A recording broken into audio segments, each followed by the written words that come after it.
우리를 끝까지 사랑하시고 지키시는 우리 주님의 은혜와 평강이 예배하는 우리 모든 성도님들 심령과 가정에 넘치시기를 축복합니다.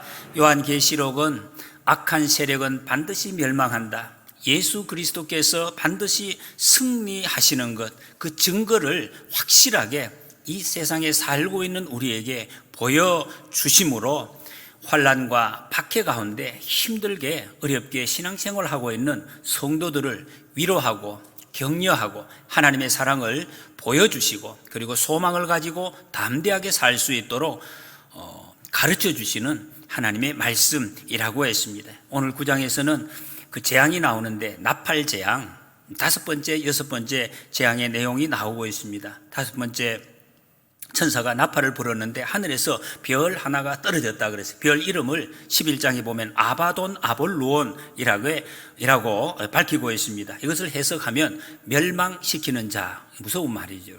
멸망시키는 그 어떤 존재가, 천사가 땅으로 떨어졌다는 것입니다. 근데 그에게 하나님께서 무저갱의 열쇠를 주었다 그랬어요. 무저갱이라는 말은 이 바닥이 없는 깊은 웅덩이, 그런 뜻입니다. 얼마나 무섭습니까? 여러분 물 깊은 곳에 빠져보셨습니까? 바닥에 발이 닿지 않으면 그 자체가 얼마나 그게 공포감을 주는지 모릅니다. 끝이 없이 빠져들어가는 그 맨홀, 그게 무저갱입니다. 그것을 열고 닫는 열쇠를 그에게 주었다 그랬습니다. 깊은 구덩이, 사탄이, 성경에 보면 사탄이나 귀신이 임시로 지옥 불에 떨어지기 전에 가두어 놓는 어떤 이 감옥 같은 그런 것을 상징하고 있습니다. 별이 떨어졌다는 것은 굉장히 중요한 어떤 위치에 있던 천사가 죄를 지어서 하여튼 이것을 떨어졌다 하는 그런 의미를 가지고 있습니다. 그 권세를 하나님이 주셨는데 이 천사가 무저갱을 열었습니다. 열었더니 거기에서 연기가 올라와서 해와 공기가 그 연기 때문에 다 어두워졌더라 그랬습니다. 이게 좀 상상이 되십니까? 요즘 여름 미세먼지, 특히 미세먼지가 많을 때 이 안개하고 같이 겹쳐지면 정말로 세상이 거의 앞이 잘 보이지 않는 그런 경우가 있습니다. 이런 것을 좀 이렇게 상상할 수가 있습니다. 종말에 악한 세력이 온 세상에 가득히 차서 도대체 뒤를 분간할 수 없는 이 세상을 어지럽히고 혼란스럽게 하는 이런 상태가 될 것이다 하는 것을 보여주고 있습니다. 그리고 거기서 황충이 나왔습니다. 황충은 메뚜기입니다. 이 메뚜기가 재앙의 도구로 사용이 됩니다. 성경에 이미 나왔습니다. 출애굽할 때 그때 메뚜기, 지금도 여러분 이 메뚜기 재앙은 수시로 지금 이 지구상에 계속되는 것을 봅니다. 우리나라에서는 메뚜기 하면 요거 잡아먹는 거 상당히 고소하고 좀 이런 재미있는 모습이 상상이 되는데, 재앙이라는 것은 그런 것이 아닙니다. 세상 사람들도 여러분 이 메뚜기 떼가 출현할 때에 성경적 재앙, 이런 표현을 쓰더라고요. 세상 사람들이. 이 성경에 나오는 메뚜기 떼는 이거 자체가 재앙으로 이렇게 표현이 된다는 것입니다. 메뚜기가 나타나면은 모든 푸른 색은 없어지면 초토화가 된다는, 사람이 먹고 살 자체를 싹을 남겨두지 않는 이런 재앙이 바로 메뚜기 재앙입니다. 2000년도에도 그렇고 작년에도 여러분 중국에 아프리카에서 시작된 그 메뚜기 떼가 4천억 마리, 어떻게 헤아릴 수가 있습니까? 이것도 헤아린 게 아니겠죠. 추산으로 4천억 마리가 몰려와가지고 그 크기도 5에서 7cm 정도 된다는, 이런 메뚜기 떼가 날아들어서 그때 중국에 국가적으로 대비한 적이 있습니다. 오리떼를 10만 마리를 모아가지고 메뚜기 떼를 잡아먹게 하는 이런 대책도 나오고 그랬습니다. 그 비용이 1,600억 원이 들었다고 그래요. 어마어마한 재앙을 어떻게 할 거냐. 이런 일이 지금 보니까 최근에도 수시로 2014년도에도 있었고 작년에도 그렇고 이디오피아, 케냐, 소말리아에서 1,200만 명이 메뚜기 때문에 식량난을 겪은 그런 경험이 있습니다. 이런 재앙이라는 무시무시한 재앙입니다. 모든 푸른 남기지 않는다. 이 말씀은 이미 성경에서도 요엘서에서 예언된 재앙입니다. 그것이 지금 마지막 때에 실현이 될 것을 다시 말씀하고 있습니다. 7절에 보니까 황충들의 모양은 전쟁을 위하여 준비한 말들 같고 그 머리에 금 같은 관 비슷한 것을 썼으며 그 얼굴은 사람의 얼굴과 같고 그랬습니다. 황충의 모양을 설명하고 있습니다. 한마디로 전쟁을 위하여 준비한 말, 천리마 이런 건 굉장히 빠르고 무시무시하고 강력한 그런 모습으로 올 것이다. 아무도 감당할 수가 없는 이 황충이 이런 막강한 권세, 그 힘으로 뭘 하느냐? 4절 말씀, 오직 이마에 하나님의 인침을 받지 아니한 사람들만 해하라 하시더라 그래서 사람을 괴롭게 하는 일을 할 것이다. 모든 사람이 아닙니다. 인침을 받지 않은 사람, 인침, 그런 사람을 골라서 정갈의 독과 같은 고통으로 괴롭힌다. 정갈에 한번 쏘여보셨습니까? 엄청나게 아픕니다. 정말 막 벌쩍벌쩍 뛸 정도로 그런 독으로 쏘게 될 것이다. 여러분 무섭습니다. 이 자연재앙이 아니라는 것이 이렇게 되는 것은 영적인 재앙이라는 것을 알려주고 있습니다. 그 왜 이렇게 무시무시한 지금 말씀을 하시는가? 하나님의 사랑. 이게 어떻게 사랑입니까? 쏘는데 하나님의 사랑이 쏠 때 정신을 차리고 회개하면 다 살 수 있다는 거예요. 살리려고 백신, 예방주사 놓는 것처럼 하나님이 그렇게 하신다는 것입니다. 회개할 기회, 영혼이 멸망해서 지옥에 떨어지지 않도록 다시 그 앞에서 돌이켜서 하나님 앞에 살 수 있는 기회를 지금 주시는 그런 모양입니다. 인침을 받지 않은 사람, 하나님의 택함을 받지 않은 사람, 하나님의 백성이 아닌 사람, 예수 그리스도를 하나님의 아들로 인정하지 않는, 믿지 않는 사람, 그런 사람을 의미합니다. 이런 사람들에게 이 재앙이 미친다는 것입니다. 황충 때의 습격 이전에 하나님께서 이미 하나님의 택한 백성들을 이마에 인을 쳐 주셨습니다. 계시록 7장에 보면 그렇게 나옵니다. 내가 인침을 받은 자의 수를 들으니 14만 4천이라 그랬습니다. 상징적인 숫자입니다. 많은 사람들, 하나님의 백성 구원받은 사람, 여기 앉아있는 우리들, 예수님 믿는 사람, 이 사람들은 해하지 말도록 명령을 하셨습니다. 6월절 어린 양의 피로 문설주와 문인방에 발라놓고 그 안에 들어가 있는 사람은 어떤 사람이든지 아이든 어른이든 이방이든 종이든 다 살 수 있는 것처럼 예수 그리스도의 보혈의 피로 구속함을 받은 사람, 이 모든 재앙에서 하나님께서 안전하게 보호해 주시겠다라고 약속을 하고 있습니다. 그래서 여러분, 이 재앙이 있을 때 무시무시하지만 우리는 두려워할 필요가 없습니다. 예수 그리스도의 보혈의 피가 우리를 안전하게 지켜주실 것이기 때문입니다. 그런데 이 재앙이 영원토록 계속되는 것은 아닙니다. 사람이 그냥 어려움 당했다면 언제 끝날 것이냐, 그게 아니에요. 딱 기간이 정해져 있습니다. 5달 동안만 그렇게 될 것이다. 이 5개월은 실제로 메뚜기들의 그 생존 기간입니다. 4월에서 8월까지만 산다는 것. 이게 상징적인 숫자입니다. 상징적인 완전수, 성경에서 완전수 10의 그 반만 하나님이 통제하신다. 이것은 하나님께서 이 재앙을 지금 다 다스리고 있다 하는 것을 하나님이 시작하면 시작됐다가 하나님이 그만 스탑하면 딱 끝나도록 이렇게 지금 하나님의 손 안에서 움직이고 있다는 것을 보여주고 있습니다. 근데 이 고통이 얼마나 괴로운지 6절에 보면 그날에는 사람들이 죽기를 구하여도 죽지 못하고 죽고 싶으나 죽음이 그들을 피하리로다. 여러분, 인생에 어려움이 있어서 정말 내가 죽고 싶다, 죽고 싶은 심정으로 사는 것, 이게 얼마나 고통스럽습니까? 죽었으면 좋겠는데 죽지 않고 내가 살아있는 것, 너무나 참 극심한 고통입니다. 여러분, 사람이 정상적으로 죽는 거, 이거 얼마나 복된지 모릅니다. 살다가 정상적으로 죽는 것, 이게 축복입니다. 근데 죽음도 마음대로 안 됩니다. 이런 고통, 어떤 것으로도 세상에서 감당이 안 되는 고통, 이게 무엇입니까? 지옥이에요. 이게 지옥입니다. 어떤 것으로도 고통을 어떻게 할 수 없는, 유황불이 펄펄 끓는 그 뜨거운 곳에서 구더기로 죽지 않는 곳이 지옥이라 그래요. 그곳의 그 고통, 이 어떻게 설명을 할 수가 있겠습니까? 그야말로 요즘 젊은이들의 말처럼 고통의 끝판왕입니다. 더 이상의 고통이 표현할 수가 없는 무시무시한, 정말 쳐다보기도 싫은 이런 고통입니다. 차라리 죽는 것이 낫겠다, 사람들이 그런 이야기 하는 사람들이 차라리 그것은 뭔가 몰라서 하는 소리예요.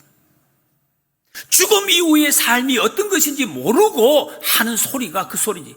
죽는 것이 나은 게 아닙니다, 여러분. 지옥의 고통은 차라리 이 땅에서 온갖 고통을 다 당하는 것보다 100배, 1000배 더한 것입니다. 이 땅에서 당하는 고난과 지옥과는 비교할 수가 없습니다.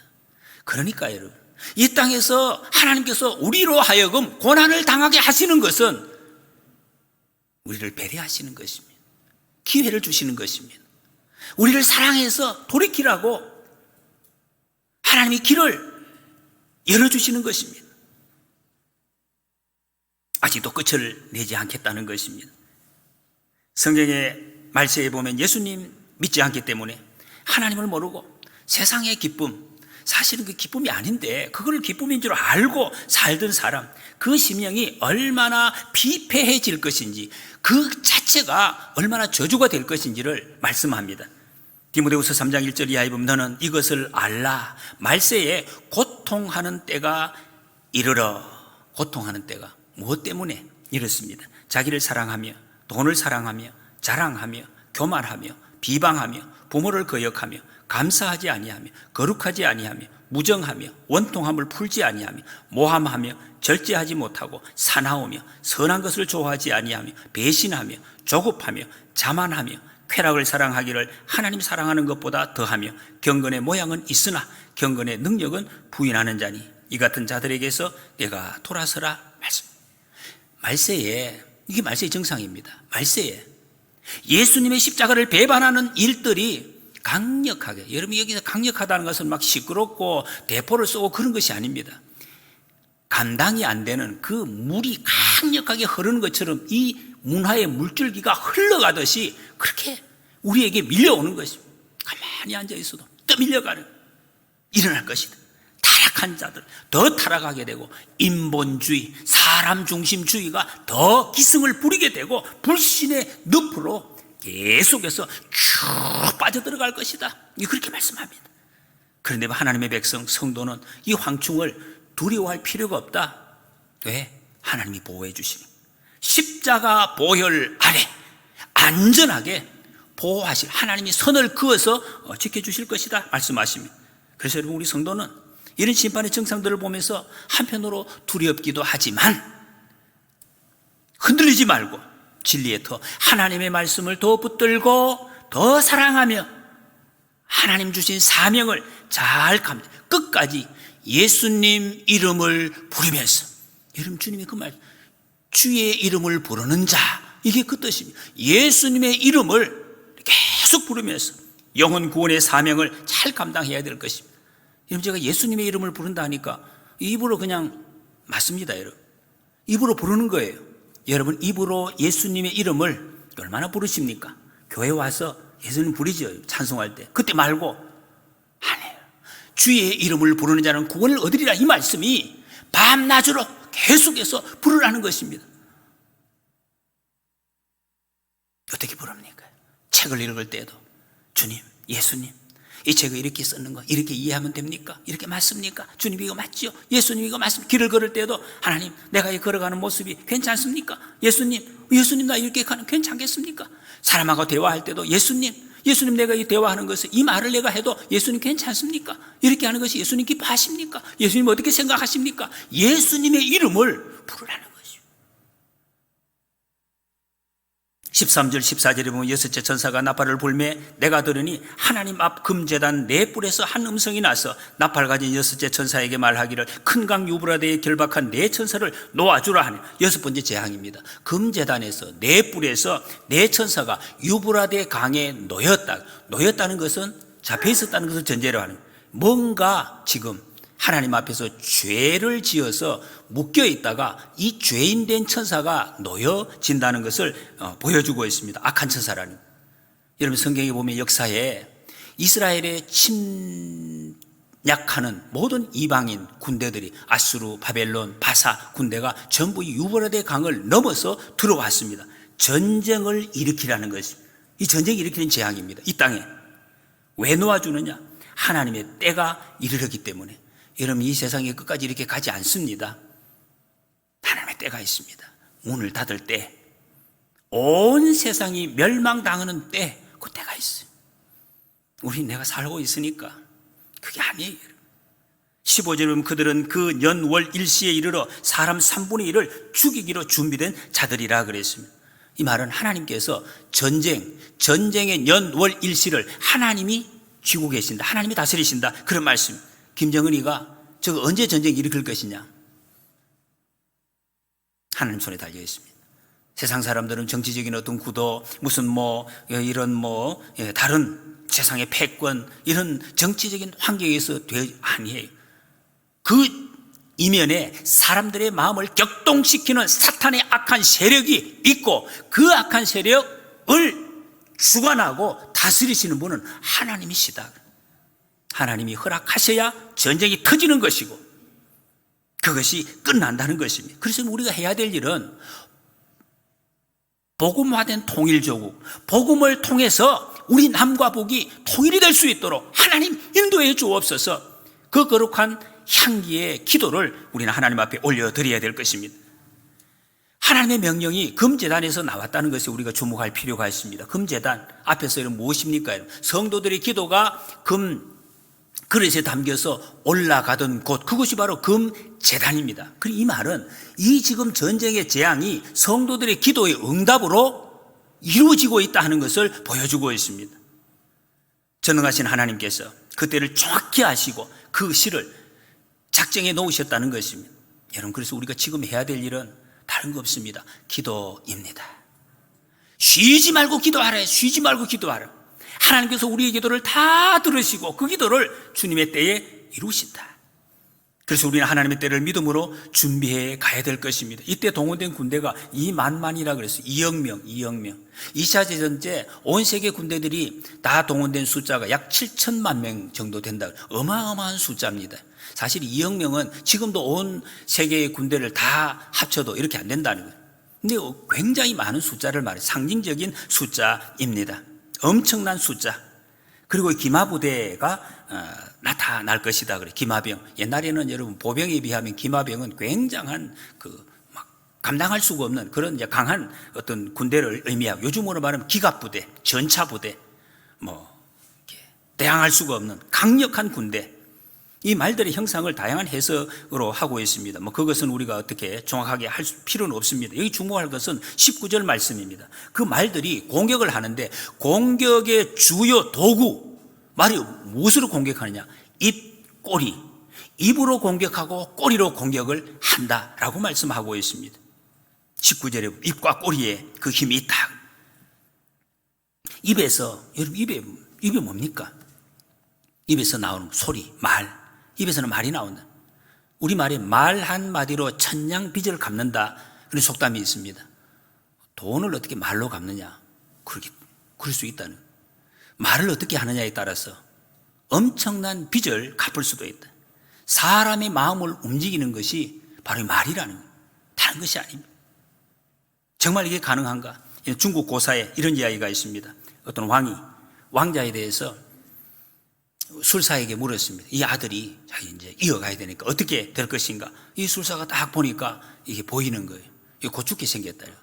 그래서 사실대로 왕 앞이니까 이야기를 했어요. 임금님, 큰일 났습니다. 전하보다 왕자들이 먼저 죽겠습니다. 사실대로 이야기를 했다. 그랬더니 이 무엄하다, 어떻게 그런 말을 하느냐? 참사를 하라. 목을 잘랐다. 그래서 다른 술사에게 물었어요. 다른 술사도 보니까 답이 딱 나왔거든. 이거 곧 죽겠거든. 이래. 그런데 이렇게 이야기했습니다. 임금님, 감축드립니다. 왕자들보다 전하께서 더 오래 사시겠습니다. 그랬더니 상을 내려라. 말 한마디로 한 사람은 죽고 한 사람은 살아났다는. 여러분, 우리가 이순신 장군 이야기를 잘 알고 있습니다. 모함을 당해서 감옥에 있다가 다시 나와서 삼도 수군 통제사로 다시 회복을 했을 때 온 군대가 수군이 거의 전멸 없어졌습니다. 겨우 숨겨놓았던 배 12척 그걸 찾아낸 거예요. 그리고 선조에게 이제 장계를 올릴 때 이런 것이요. 금신전선 상류 12. 신에게는 오히려 12척의 배가 남아 있습니다. 한자어로 딱 한자.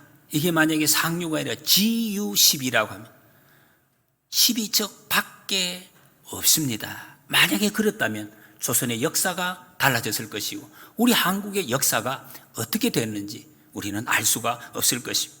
말이 얼마나 중요하냐. 말 한마디. 여러분 요즘 우리 정치권에서 정치인들이 말을 많이 하는데 참 비참합니다. 모든 쏟아내는 말이 사람을 죽이는 데 사용하고 어떻게 세상이 이렇게 됐습니까? 모든 말이 어떻게 그렇게 그냥 생사람을 그렇게 죽이는 말들을 그렇게 쏟아내고 있습니다. 여러분 우리는 막 그런 사람 지도자로 뽑지 않아야 됩니다. 죽이는 말을 하는 사람 너무 안타깝습니다. 입에서 나오는 이 말이 재앙이 되어서 온 세상을 다스리게 될 것이다. 이게 말세의 징조라는 것입니다. 야고보서 3장 10절에 보면 한 입에서 찬송과 저주가 나오는도다. 내 형제들아 이것이 마땅하지 아니하니라. 시편 71편 10절에 주를 찬송함과 주께 영광 돌림이 종일토록 내 입에 가득하리이다. 여러분 우리 입에 하나님이 주신 이 입에 무엇하라고 우리 입을 주셨는지 이 말세에 다시 한번 우리는 돌아보아야 될 것이 내 입술에 내 입에 예수님의 이름을 부르라 그랬습니다. 우리 입으로 예수님 이름 부르라고 입을 주셨습니다. 예수님의 이름으로 채우고 하나님을 찬송하는 찬송 소리로 가득 채워져서 그럴 때 하나님은 우리에게 위로를 주시겠다, 지켜주시겠다, 평강을 주시겠다 약속을 하셨습니다. 이 은혜를 누리시기를 축복합니다. 그리고 말들의 꼬리에 머리가 있다. 꼬리는 꼬리지 어떻게 머리가 있습니까? 말세에 이런 징조가 있을 거예요. 사람을 죽인다 그랬습니다. 이것은 생각지도 못한 곳의 공격으로 사람이 고난을 당할 것이다. 앞뒤가 따로 없는 무지향성. 어디가 앞인지 다 됐다고 힘든 것을 이겼다고 생각했는데 일이 다 이루었다고 생각했는데 돌아서려고 하는데 뒤에서 꼬리가 공격을 하니 대책이 없는 것입니다. 소용이 없습니다. 정신이 없습니다. 이 세상의 악한 세력의 모습이 말세에 이렇게 나타난 피할 길이 없습니다. 여러분 그러나 성도 택함받은 자 어떤 날을 만날지라도 두려워할 필요가 없습니다. 그날이 왔구나, 주님이 말씀하시던 그때가 왔구나 하면 됩니다. 더 주님을 사랑하고 모이기를 힘쓰고 그때가 가까울수록 더욱 그리하라 주님이 가르쳐 주셨습니다. 주님 영접할 준비를 잘 하시기를 축복합니다. 20절 21절에 이 재앙에 죽지 않고 남은 사람들은 손으로 행한 일을 회개하지 아니하고 오히려 여러 귀신과 또는 보거나 듣거나 다니거나 하지 못하는 금, 은, 동과 목석의 우상에게 절하고 또 그 살인과 복술과 음행과 도둑질을 회개하지 아니하더라 그랬습니다. 이런 재앙, 이런 엄청난 재앙에도 살아나는 사람이 3분의 2입니다. 많이 살아남습니다. 여러분 다시 말씀입니다. 하나님의 재앙은 인류를 멸절시키는 것이 목적이 아닙니다. 다 살리려는 것입니다. 모든 사람을 살리려고 기회를 주시는 것입니다. 불신자들을 회개하라고. 예수님 믿지 않는 사람들 예수님 믿고 주님 앞에 와서 생명을 얻으라고 그렇게 재앙을 주시는 것입니다. 그런데 이 경고를 받고도 회개를 하지 않는다 그랬습니다. 그런 사람도 있습니다. 뭘 회개하지 않습니까? 손으로 행한 일, 우상숭배, 이걸 회개하지 않는 거예요. 손으로 행한 일이 무엇입니까? 사람 손으로 하는 이게 문화라는 것입니다. 사람 손으로 만든 어마어마한 문화. 사람이 봐도 와 굉장하다. 150층 집도 짓고 바닷속으로 굴도 만들고 희한한 일을 사람 손으로 해내고 있습니다. 인간의 문화. 여러분 문화가 무엇입니까? 아담이 하나님 앞에서 범죄한 이후에 나온 것이 문화입니다. 악기를 만들고 각종 기구를 만들어서 하나님이 주신 것으로 만족하지 못하고 사람의 손으로 무언가를 해보려고 만들어낸 것이 문화입니다. 자기가 그것으로 만족해 보겠다고 만족하셨습니까? 만족하고 있습니까? 한 번도 만족한 적이 없습니다. 만족이 안 됩니다. 걸어갈 때는 말 타고 싶고 말을 타니까 자동차 사고 비행기 타고 만족이 되셨습니까?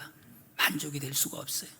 하나님을 벗어난 어떤 문화도 우리 인간에게는 참된 만족을 못 준다는 것입니다. 오히려 문화가 발전되면 될수록 하나님으로부터 더 멀어져 왔습니다.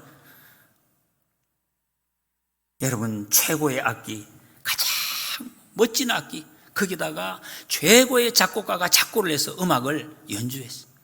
아기들을 위해서 잠잘 때 들려주면 잘 잔다고, 마음이 평안해진다고. 그런 악기와 엄마의 가슴 속에서 심장이 뛰는 그 소리, 그거 어떻게 비유를 하겠어요? 어린 아기가 엄마의 고동소리, 심장의 고동소리를 들으면 평안하게, 안전하게, 그만큼 세상에서 위로를 주고 평안을 주는 것이 없다는, 이 가슴에 안기면 다 잡니다. 음악을 틀어준다고 잠자는 것이 아니죠. 한예종의 교수였던 이영조 교수라는 분, 우리 이영렬 그 작곡가의 아들 되시는 분인데, 유명한 작곡가인데, 이분이 이전에 그런 글을 올리고 영상을 올린 것을 봤습니다. 유명한 작곡가인데, 찬송가도 작곡한 분인데, 한여름밤에 그 들판에서 나는 개구리 소리, 이 개구리의 그 음정과 박자와 리듬과 그 소리를 우리는 뭐 100분의 1, 1000분의 1도 그렇게 어떻게 흉내낼 수가 없다는 것이. 여러분, 이 문화, 인간의 문화 자체가 죄입니다. 하나님의 섭리를 믿지 못하고 너희는 근심하지 말라 그랬어요. 무엇을 먹을까, 무엇을 입을까, 무엇을 마실까 근심하지 말라. 하나님 새를 봐라, 백합화를 보아라 말씀했는데 그것이 믿어지지 않고 내 손으로 어떻게 해보겠다고 죄를 짓는 것입니다. 그것을 회개하라고 하십니다. 회개하라고. 주님은 회개하라고. 예수님이 이 땅에 제일 먼저 하신 회개하라는. 내가 무슨 회개할 게 있지? 굉장히 착한데. 여러분 회개할 거 있으십니까? 회개하라고 하십니다. 우리 풍성한 생명을 요즘 몇 그룹에서 하고 있는데, 우리 집사님들 반에서 전에 지난주 숙제를 그렇게 냈어요. 기도에 대한 주제를 이렇게 나누다가 우리 한 주간 동안 회개, 모든 기도할 때마다 회개 기도 하도록 합시다. 이런 숙제를 같이 이제 우리끼리 하자고 정했단 말이죠. 저도 우리 한번 해보려고 애를 썼어요. 회개 기도. 회개 기도 하지요, 여러분. 하시잖아요. 언제 합니까? 하루 생활 다 지나고, 하루를 이제 지나오고, 저녁에 자기 전에 하나님 내가 하루를 돌아보면서, 이것도 좀 실수한 것 같습니다. 저것도 조금 잘못한 것 같습니다. 이렇게 저녁에. 근데 저는 아침에 일어나자마자는 회개 기도 해본 적이 없어요. 아침에 잠자고 일어났으니 하나님 감사합니다. 아침을 주시니 감사합니다. 건강을 주시니 감사합니다. 할렐루야. 찬송 오늘도 함께 해주세요. 이런 기도 했지. 아침에 일어나서 무슨 회개할 거리가 있나? 사실 전심 때도 마찬가지예요. 다른 때도 목사가 뭐 큰 죄 지을 거 있습니까? 제가 무슨 죄를 짓겠어요? 이거 죄 지은 것도 없는 것 같아요. 근데 무슨 회개를 그렇게 계속해서 해야 되느냐만. 그 가만히 생각해 봤어요. 숙제를 냈으니까. 그래서 이거 어떻게 한번 해보자.